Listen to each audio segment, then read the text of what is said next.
Assalamualaikum warahmatullahi wabarakatuh.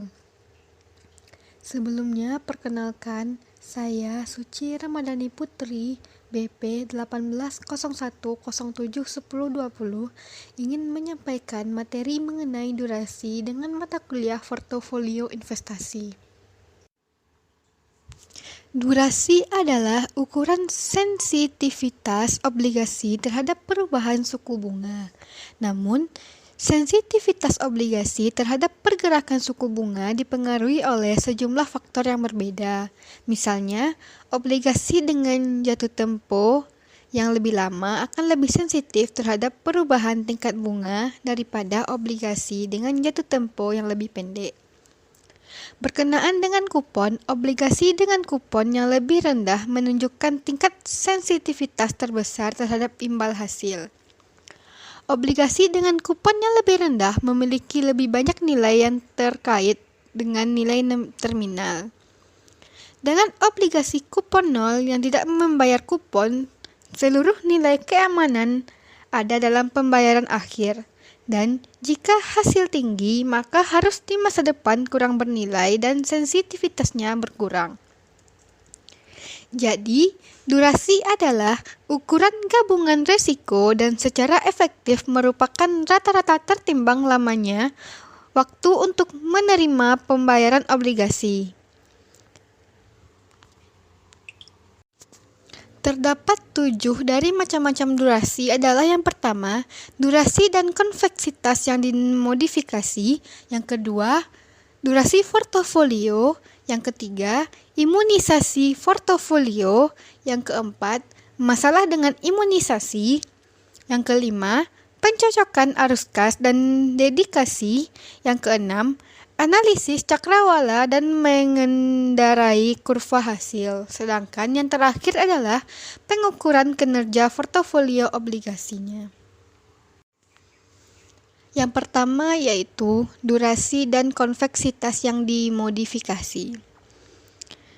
Sementara durasi Maclaurin melihat sensitivitas obligasi terhadap perubahan tingkat bunga.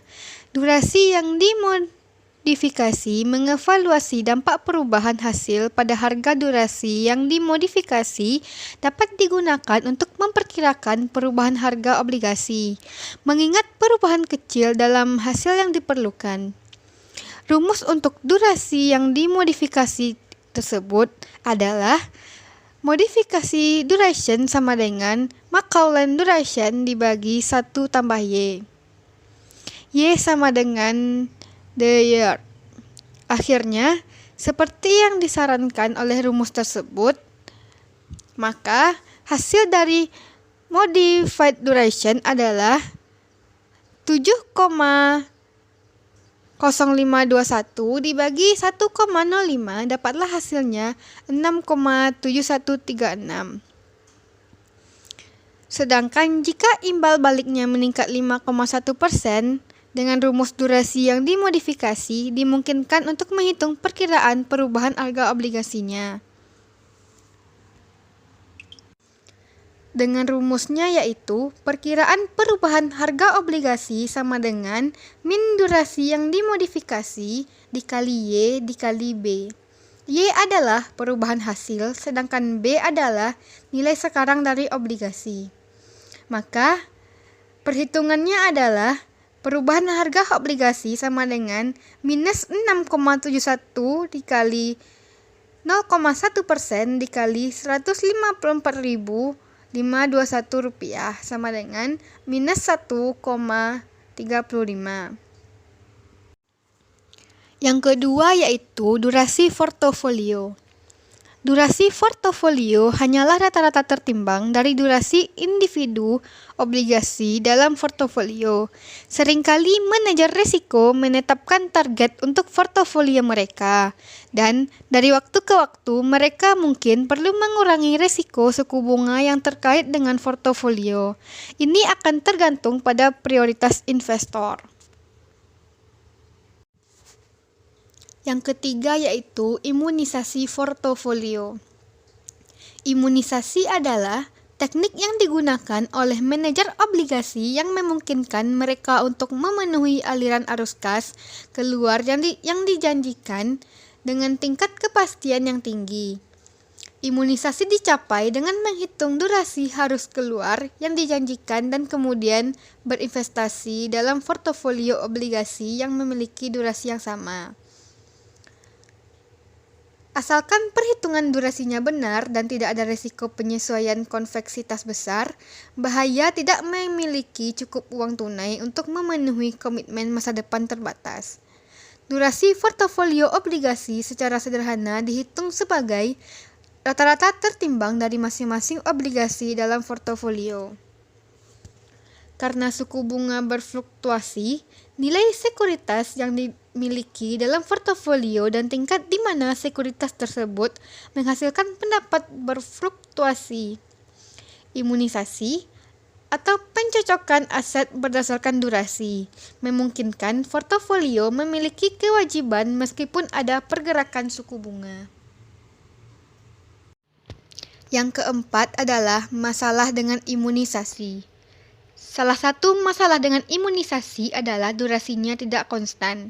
Dengan demikian, perubahan suku bunga, durasi tidak akan berubah.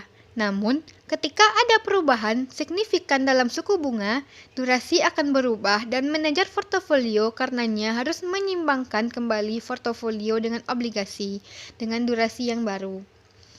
Masalah dengan hal ini adalah seringnya penyimbangan kembali meningkatkan biaya transaksi sehingga manajer portofolio mungkin mengalami kesulitan dalam mencapai hasil penyimbangan kembali. Strategi imunisasi bekerja paling baik jika kurva hasil datar, di mana kurva hasil miring ke atas atau ke bawah, masalahnya bisa muncul. Durasi Macaulay dihitung atas dasar bahwa ada perubahan paralel dalam kurva imbal hasil. Tetapi, hal ini jarang terjadi pada kenyataannya. Durasi memberikan indikasi bagaimana perubahan suku bunga dapat mempengaruhi portofolio individu. Perhitungan ini tidak selalu tepat, membuat hidup sedikit lebih sulit bagi manajer risiko portofolio, di mana konveksitas tinggi, perhitungan durasi tidak akan sangat akurat, dan dalam kasus ekstrem mungkin perlu dihitung ulang setiap harinya. Yang kelima adalah pencocokan arus kas dan dedikasi. Salah satu solusi untuk masalah yang terkait dengan imunisasi portofolio adalah dengan membeli obligasi tanpa kupon yang memberikan pembayaran dalam jumlah yang cukup untuk mencocokkan proyeksi arus kas keluar.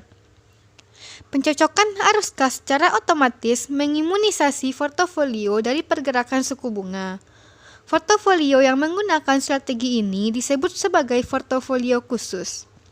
Keuntungan dari dedikasi adalah bahwa hal ini menghilangkan resiko suku bunga dan dengan demikian menghilangkan rebalancing dan mungkin menurunkan biaya transaksi. Namun, pencocokan arus kas memang menimbulkan beberapa kendala. Mungkin ada lebih banyak pembatasan pada proses pemilihan obligasi sehingga tidak mungkin untuk menginjak strategi dedikasi hanya dengan menggunakan obligasi underpriced.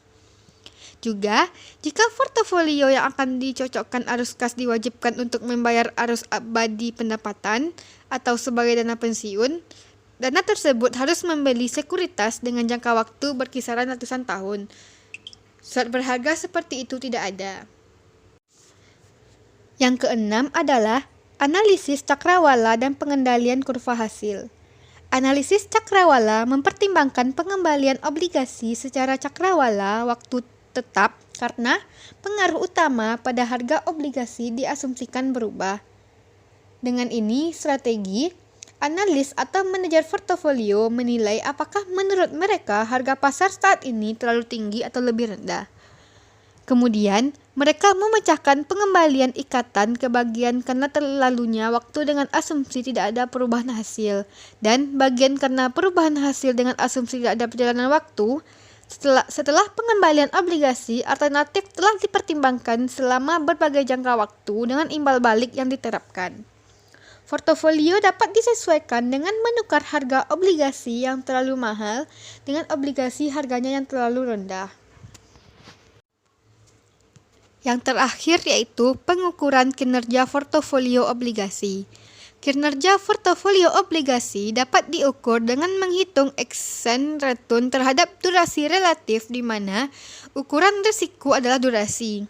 Dengan rumusnya ialah exchange return to relative duration RP kurang RF dibagi DP per DM, di mana RP adalah pengembalian portofolio, sedangkan RF adalah pengembalian bebas risiko selama periode yang sama. DP atau DM adalah durasi portofolio dan relatif terhadap pasar. Dengan contohnya yaitu portofolio A di mana portofolio returnnya 10, portofolio durationnya adalah 16 dan market durationnya adalah 8, maka untuk portofolio A, exchange return to relative durationnya adalah 10 dikurang 5 dibagi 16,8 sama dengan 2,5%, di mana RV-nya adalah 5%. Jadi, berdasarkan durasi yang disesuaikan, dapatlah hasil dari portofolionya adalah 2,5. Sekian materi dari saya. Jika ada kesalahan, saya mohon maaf. Semoga video ini dapat membantu Anda untuk memahami materi mengenai durasi. Sekian, terima kasih. Assalamualaikum warahmatullahi wabarakatuh.